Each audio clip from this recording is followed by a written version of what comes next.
오늘 말씀은 지난주까지 나누었던 예수님이 비유로 하나님 나라에 대해서 설명하셨습니다. 비유로 하나님 나라의 씨 뿌리는 비유를 통해서도 설명하시고 여러 가지 비유로 쭉 설명하시고 이어서 일어나는 상황인 것입니다. 마가복음 4장 35절을 읽겠습니다. 그날 저물 때에 제자들에게 이르시되 우리가 저편으로 건너가자 하시니, 어떤 상황이었느냐면은 예수님이 말씀을 전하실 때 수많은 사람들이, 청중들이 따라옵니다. 베세다 들판에서 오병이어 역사가 일어날 때 어린아이 도시락 하나로 어른만, 남성들, 성인만 5천 명이라 했습니다. 그럼 부녀자를 합치면은 2만 명이 넘는 숫자입니다. 2만 명이 넘는 사람들이 어린아이 도시락 하나로 다 배불리 먹고 12광주리가 남은 사건을 보십시오. 그러니까 예수님이 가시는 곳마다 수천 수만 명이 따라다녔다는 겁니다. 이날은 어떻게 됩니까? 예수님이 말씀을 전하실 때 그들은 갈릴리 해변에 쭉 앉아서 예수님의 말씀을 듣고 예수님은 배에 타고 그들과 떨어져서 배에 타고 말씀을 전하셨습니다. 그전에도 베드로를 콜링할 때도 마찬가지입니다.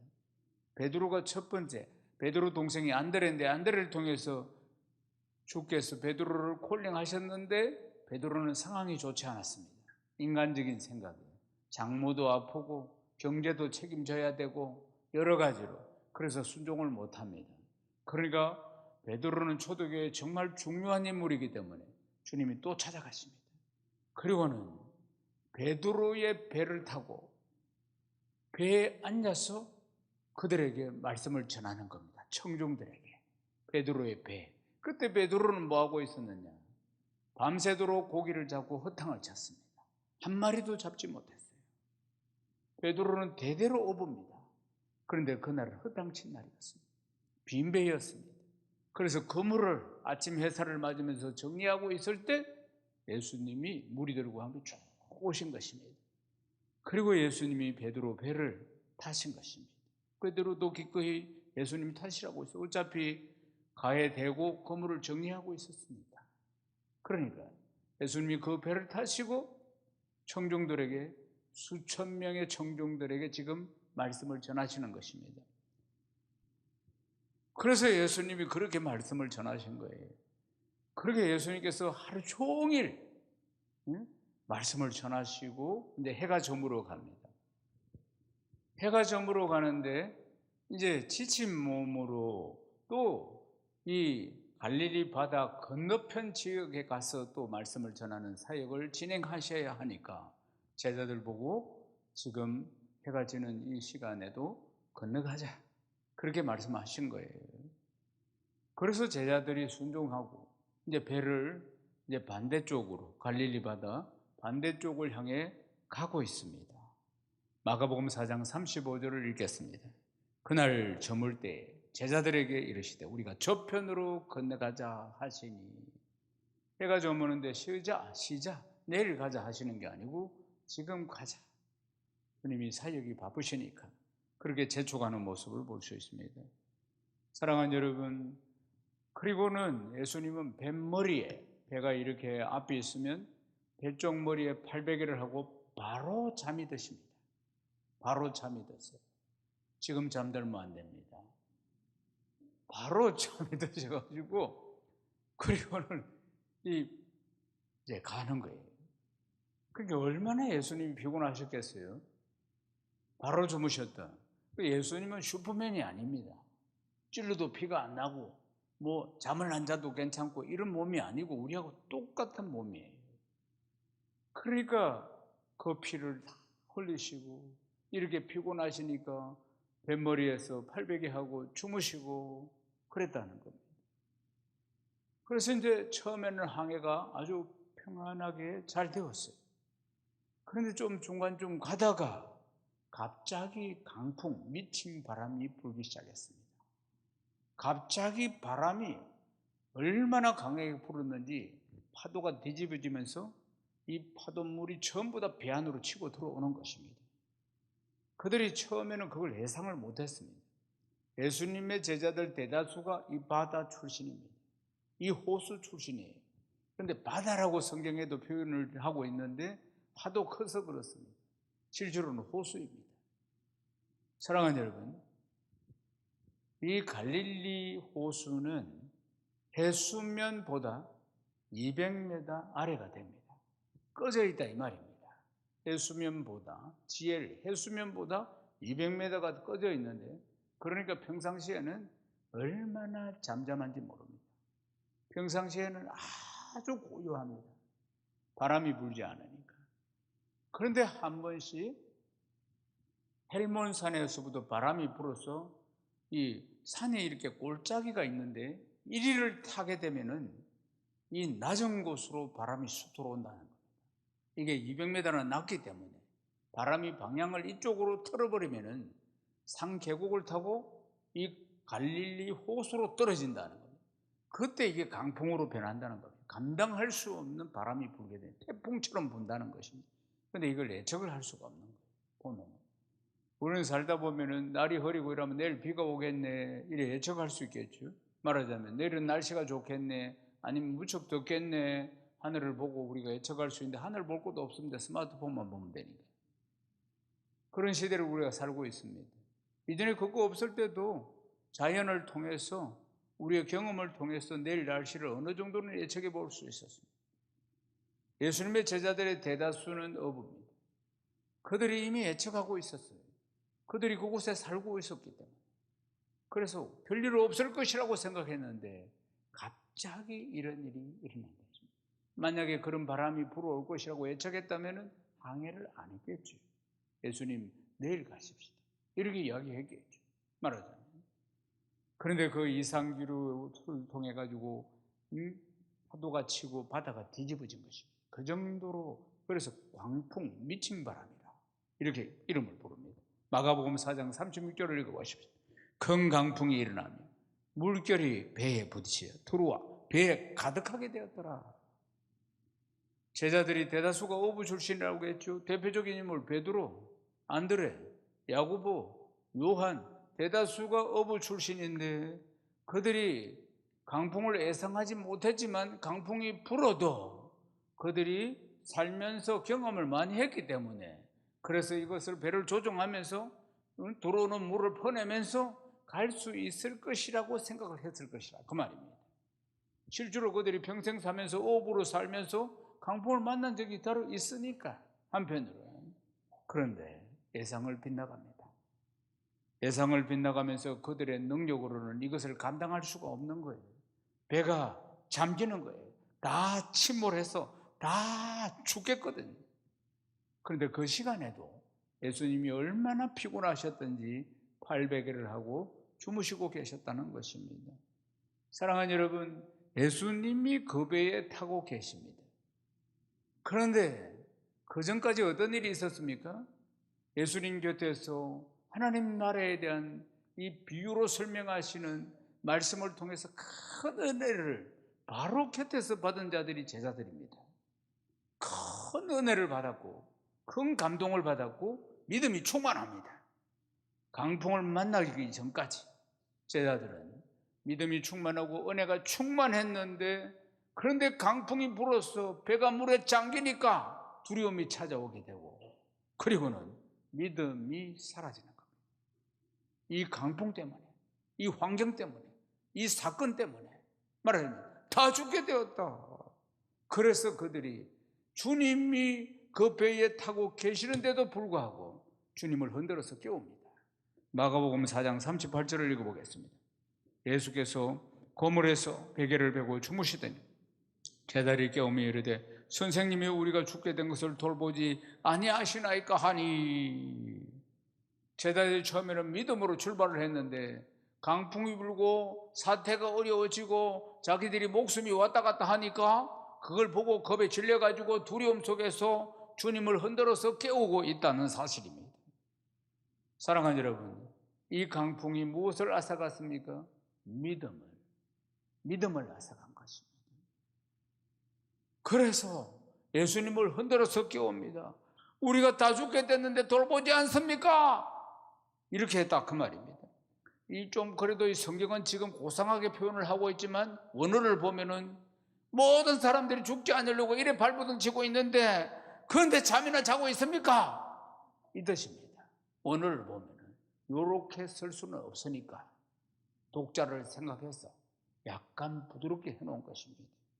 흥분해서 지금 따지는 듯이 지금 따지는 듯이 아니고 따지고 있는 겁니다. 다 물 퍼내고 살라고 하고 있는데 주무시고 있으면 되겠습니까? 이래 이야기를 했다 그 말입니다. 사랑하는 여러분, 강풍 그리고 믿음, 이 강풍이 결국은 제자들 안에 있는 믿음을 앗아가 버린 것입니다. 사랑하는 여러분, 배를 타고 출발하기 전까지만 해도 그런 사람들이 아니었습니다. 은혜가 충만한 사람들이었어요. 사랑하는 여러분, 굳건한 믿음 반석 위에 세워져야 할 줄로 믿습니다. 우리 인생의 강풍이 얼마나 많습니까? 지금도 강풍 속에 힘들어하기도 하고 또 앞으로도 어떤 강풍이 나를 괴롭힐 줄 모르는 인생의 상황 아니겠습니까? 사랑하는 여러분, 우리가 사람 바라보지 말고 환경 바라보지 말고 언제나 믿음의 주요 온전케 하시는 예수 그리스도를 바라봐야 합니다. 사람 바라보고 환경 바라보고 사건 바라보면 흔들리게 되어 있습니다. 사람은 당면한 문제에 집중하게 되면 하나님이 안 보입니다. 이 문제가 태산같이 나를 다가오고, 사랑하는 여러분, 문제를 바라보지 마시고 사건을 바라보지 마시고 상황을 바라보지 마시고 사람 바라보지 마시고 언제나 믿음의 주요 온전케 하시는 예수 그리스도를 바라봐야 합니다. 그들이 함께한 배에 함께한 주님을 바라봤다면 이러지 않았을 것입니다. 주님에 대한 신뢰와 믿음이 있었더라면 그런 일이 일어나지 않았을 것입니다. 그래서 주님이 어떻게 하시는가 보십시오. 마가복음 4장 39절을 읽겠습니다. 예수께서 깨어 바람을 꾸짖으시며 바다들어 이르시되 잠잠하라 고요하라 하시니 바람이 그치고 아주 잔잔하여지더라. 예수님이 일어나시더니 바다야 바람아 잠잠하라 이렇게 명령하셨다 그 말입니다. 사랑하는 여러분, 이 명령하면서 순식간에 이 강풍이 바다가 바람이 주님의 말씀을 듣고는 그 명령에 따라 잠잠해졌다 이 말입니다. 고린도후서 5장 7절을 읽어보십시오. 이는 우리가 믿음으로 행하고 보는 것으로 행하지 아니함이로다. 믿음으로 살아야 합니다. 예수 믿는 사람 아닙니까? 사랑하는 여러분, 어떤 순간에도 내 믿음이 연약해지면 안 되는 것입니다. 항상 담대한 믿음으로 전진, 신앙은 후퇴하는 거 없습니다. 뒤로 물러나면 침륜에 빠지는 것입니다. 우리 신체의 모든 기능이 전부 앞을 향하도록 되어 있습니다. 우리의 신앙과 믿음도 전진밖에 없는 것이에요. 문제가 생기면 기도하고 정면 돌파해야 하는 것입니다. 아멘이십니까? 마가복음 4장 40절을 읽어봅시다. 이에 제자들에게 이르시되 어찌하여 이렇게 무서워하느냐 너희가 어찌 믿음이 없느냐 하시니. 어찌하여 이렇게 무서워하느냐 너희가 어찌 믿음이 없느냐. 사랑하는 여러분, 믿음이 강풍 때문에 사라졌습니다. 어려움 때문에 내 모든 시선이 그 문제 앞에 갔기 때문에 하나님이 보이지 않는 것입니다. 사랑하는 여러분, 언제나 늘 변화무쌍하며 간사한 사람 바라보지 마시고 환경 바라보지 마시고 광풍 바라보지 마시고 믿음의 주요 온전케 하시는 예수 그리스도를 바라봐야 합니다. 오늘 말씀 마가복음 4장 35절에서 41절을 보면 믿음에 대한 말씀입니다. 강풍 속에서도 우리 인생의 강풍이 또 오고 또 오고 또 올 겁니다. 시련과 고난이 예상치 못한 것들이 또 오고 또 오고 또 올 겁니다. 나만 건강하게 나만 잘 산다고 됩니까? 아닙니다. 우리는 가족으로 얽혀 있으니까.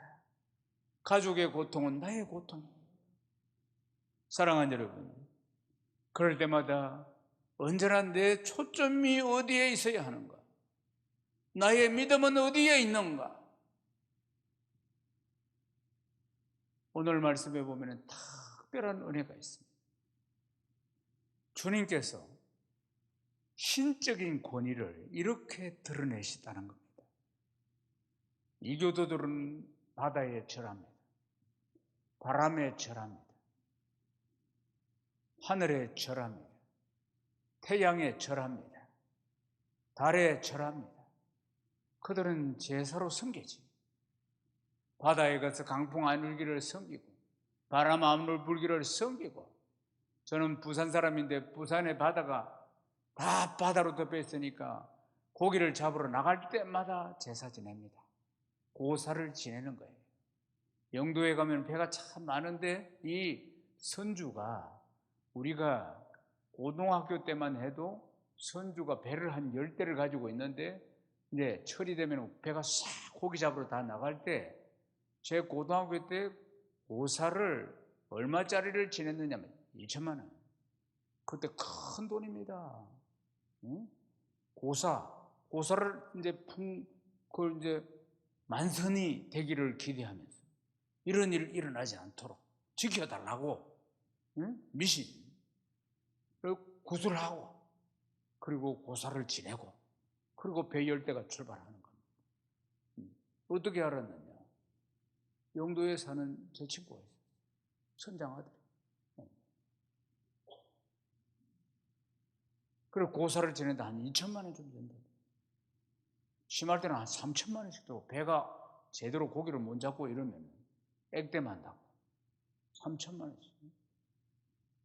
그러니까 세상 사람들은 지금도 바다를 섬기지, 지금도 바람을 섬기고, 제사라는 기능을 가지고 달래고 섬기고, 태양을 향해서도 달을 향해서도 그런 것만 봤다 이 말이에요. 제자들도 지금까지.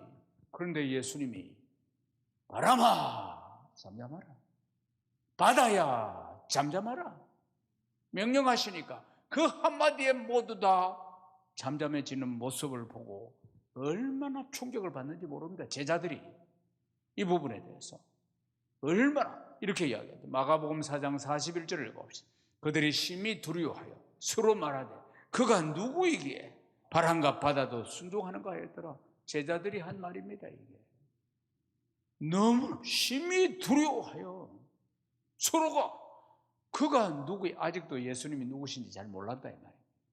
예수님이 그가 누구시기에 바람도 바다도 순종하는가 하였도다.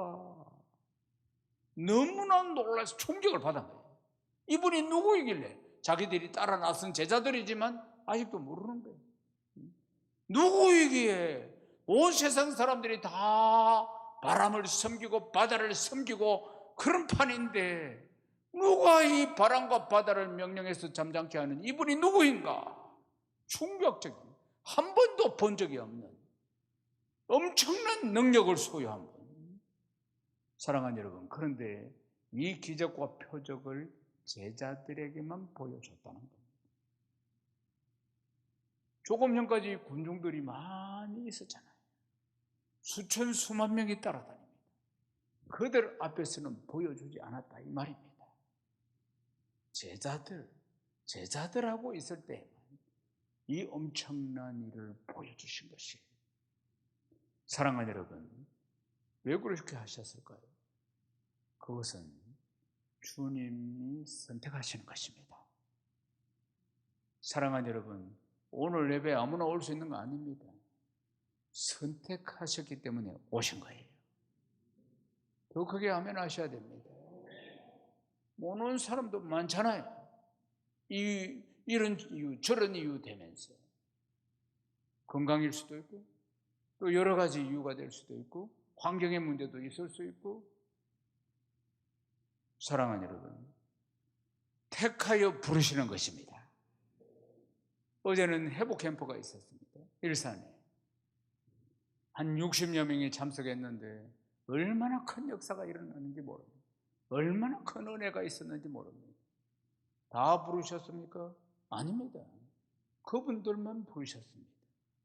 불러도 안 온 분들도 있습니다. 사정이 있겠죠. 사랑하는 여러분, 택하여 부름 받았다는 것이 축복인 줄로 믿습니다. 이 자리에 한 분 오는 것이 매주 오시니까 늘 오는 것인 줄 아십니까? 택하여 불러주셔야 올 수 있는 겁니다. 오늘 아침에 아무나 눈을 뜰 수 있는 겁니까? 생명이 죽게 있는 거예요. 우리에게 생명을 주셔야 아침 눈을 뜰 수 있는 겁니다. 오늘 하루가 얼마나 큰 선물입니까? 오늘 하루를 살아간다는 것 자체가, 이렇게 은혜의 자리에 있다는 것 자체가. 사랑하는 여러분, 엄청난 인파를 뒤로하고 택한 제자들에게만 영적인 권위를 보여주신 것입니다. 마가복음 4장 36절을 읽어보십시오. 그들이 무리를 떠나 예수를 배에 계신 그대로 모시고 가매 다른 배들도 함께 하더라. 다른 배들도 있었다는 겁니다. 실제 예수님 제자들만 탄 배가 있는 게 아니고 다른 배들도 따랐다. 이 36절에 있는 기록을 보면 다른 배들이 따랐는데 이 사건이 어디에 기록되어 있느냐면 마태복음 8장, 누가복음 8장에도 기록되어 있는데, 그러나 다른 배들도 따랐다는 표현이 없습니다. 여기만 있어요. 그러니까 많은 군중들이 따랐는데 그 중에 열심을 다하고 사모하는 사람들은 예수님이 저 반대편 지역에 가서 사역을 하시는 것을 또 말씀을 듣기 위해서 그들이 배를 타고 소수의 무리들이 따랐다 이 말입니다. 소수의 무리들이, 그들이 마가의 다락방에 남아서 끝까지 기도했던 120명들, 그리고 곳곳에 70인 전도대, 곳곳에 나오는 열심 있는 제자들이었던 것입니다. 그들이 초대교회의 핵심적인 역할을 맡은 사람들, 12명 외에도 많이 있었죠. 로마서 16장에 베베 여집사, 브루스길라 아굴라, 많은 인물들이 나옵니다. 7 집사들, 그런 사람들이겠죠. 말하자면 12명의 제자 외에 성경에 나오는 아주 열심히 있는 일꾼들, 그들이 그 배를 타고 또 주님의 말씀을 듣기 위해서 따라왔다 이 말입니다. 사랑하는 여러분, 그들도 똑같이 목격하죠. 주님이 바람과 바다를 말씀 한마디로 잠들게 만드는 것을 보았죠. 제자들과 동일하게 은혜를 받은 거예요. 주께서 그 은혜를 그들에게 베풀어 주신 것이에요. 사랑하는 여러분, 그러나 책망도 들었습니다. 어찌 믿음이 없느냐? 내가 있는데 무슨 걱정을 하느냐 이 말이지. 내가 누구인지 아느냐? 어찌 믿음이 없느냐? 그러니까 이런 제자들도 믿음이 오락가락하는 것입니다. 어찌 믿음이 없느냐? 택한 자들이지만 여전히 믿음이 부족하니까 믿음이 없느냐? 그러면서 기적의 현장을 베풀어 보시죠. 믿음이 생길 수 있도록 기적과 표적을 보여주신 것이라 그 말입니다. 사랑하는 여러분, 이들이 이런 기적과 표적을 보면서 주님의 부활을 보면서 그리고는 능력 있는 정인의 삶을 살아가는 겁니다. 말씀을 이제 마치겠습니다. 먼저 우리는 믿음으로 충만한 사람이 되어야 합니다. 앞으로 어떤 강풍이 내 인생을 흔들지 모릅니다. 내 믿음을 흔들지 모릅니다. 그러나 사람 바라보지 마시고, 환경 바라보지 마시고, 강풍 바라보지 마시고, 언제나 믿음의 주요 온전케 하시는 예수 그리스도 바라봐야 합니다. 그리고는 내가 받은 은혜와 하나님의 사랑을 흘려 보내는 사람이 되어야 합니다. 전하는 사람이 되어야 합니다. 패슬론, 은혜를 전하는 복의 통로. 사랑하는 여러분, 수많은 사람들이 여러분이 전하는 복음의 통로를 통해서 예수 믿고 구원받고 우리와 같이 이 은혜와 기쁨을 누리는 복된 역사들이 다 일어나시고 여러분의 집안이 예수 잘 믿는 명문 가문 다 되시기를 주님의 이름으로 축복합니다.